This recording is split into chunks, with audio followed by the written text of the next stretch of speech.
সত্যি চমৎকার হয়েছে, চমৎকার। মনে হচ্ছে যে কোনো সমুদ্র সৈকতের পারে অনুভব করছি যে আমরা মনে হয় আদিম যুগে ফিরে বুল ভাই মনে হয় খিদে লাগছে। হ্যাঁ থাকবে ইনশাল্লাহ।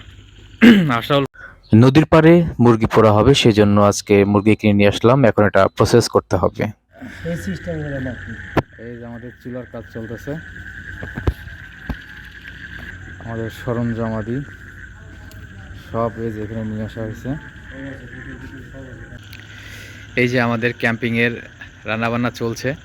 আশরাফুল ভাই মনে হয় খিদে লাগছে, সে কিন্তু প্লেট নিয়ে অপেক্ষা করতেছে যে কখন নামানো হবে। বন্ধু কি অবস্থা?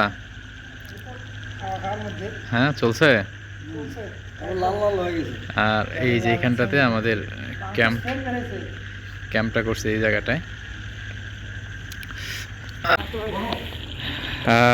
অনেক অনেক পরিশ্রমের পর ফাইনালি সবাই খেতে বসছে। রুল ভাই কি অবস্থা? খুব সুন্দর লাগতেছে ভাই, এই রাতে আসলে ব্যতিক্রমে একটা আয়োজন, খুবই ভালো লাগতেছে। আর প্রতি বছরই যেন আমাদের এই ধারা অব্যাহত থাকে। হ্যাঁ থাকবে ইনশাল্লাহ। আশরাফুল ভাই অনেক খিদে লাগছিল, বেচারা হওয়ার আগ থেকেই প্লেট নিয়ে বসেছিল। এটার দোষ হচ্ছে আশরাফুজ্জামান ভাইয়ের। অনেক অনেক মজা পাচ্ছি। হ্যাঁ তোমার এই প্রতি বছর তুমি যে আয়োজনটা করো ওটা খুবই চমৎকার। তাহলে আরো ভালো।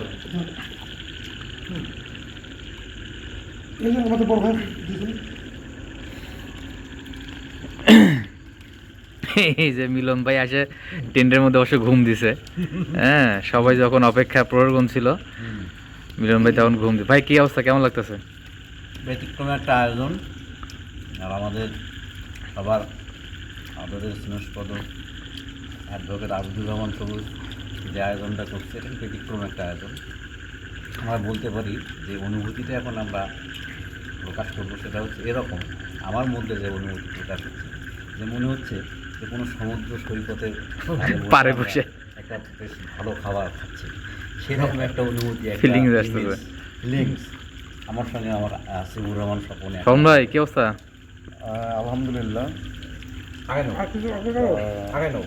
আমরা যেটি অনুভব করছি যে আমরা মনে হয় আদিম যুগে ফিরে গিয়েছি, যে গভীর রাতে নদীর ধারে এই ধরনের ক্যাম্পেইনে পোড়া মাংস খাওয়া হয়। হ্যাঁ, এই আদিম যুগের যে হচ্ছে একটা অনুভূতি, সেটা তোমার মাধ্যমে আমরা পেয়ে থাকি প্রতি বছর। আমরা এই প্রোগ্রামের ধারাবাহিকতা আশা করি ইনশাল্লাহ ধারাবাহিক থাকবে। তো পেপারের মধ্যে খাওয়া লাগতেছে, এটা যদি কলার পাতা দেওয়া হয় তারা ভালো হইতো। আসল ভাইয়ের বসাটা কিন্তু হেভি হয়েছে। সবাইকে বললাম যে এইভাবে বসে খাই, সত্যি চমৎকার হয়েছে, চমৎকার মুরগি পোড়া। ছোট ভাই সবুজকে মুরগি পোড়া মানে সবুজে বুঝে অনেক শেষ রাতে সিয়ারি খাওয়ার জন্য উঠেছিলাম। টেন্টের জানালাটা খুলতেই এত পরিমাণে কুয়াশা আসছিল, অন্যরকম। মানে নদীর ধারে এখনো সকালবেলা প্রচুর কুয়াশা এবং ঠান্ডা থাকে, যেটা ওখানে না গেলে বোঝা যেত না। সকালবেলা ঘুম থেকে উঠে এখন চলে যাব, তার প্রস্তুতি নিচ্ছি। টেন্টটা খুলে গোছায় নিচ্ছি। সকাল প্রায় এখন 9টা। রাতের সৌন্দর্যটা অন্যরকম ছিল, সকালটা অন্যরকম। সবাই ভালো থাকবেন।